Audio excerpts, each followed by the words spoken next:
raw ng Star Magic na hindi lilipat ng network at management ang kapamilya aktor ni si Daniel Padilla.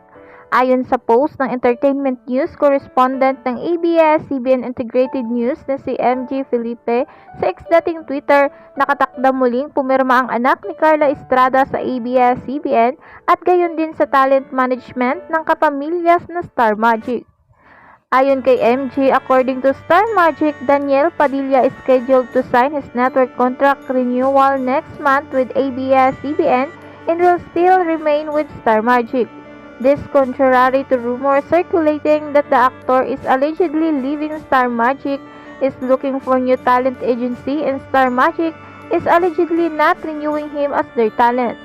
Star Magic says Daniel will remain with talent management agency.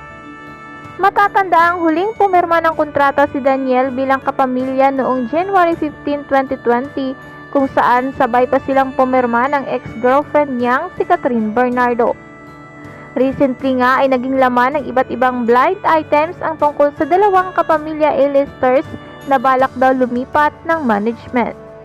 Ayon pa sa chika ng mga netizens ay may kinalaman daw sa naganap na hiwalayan ang naging desisyon.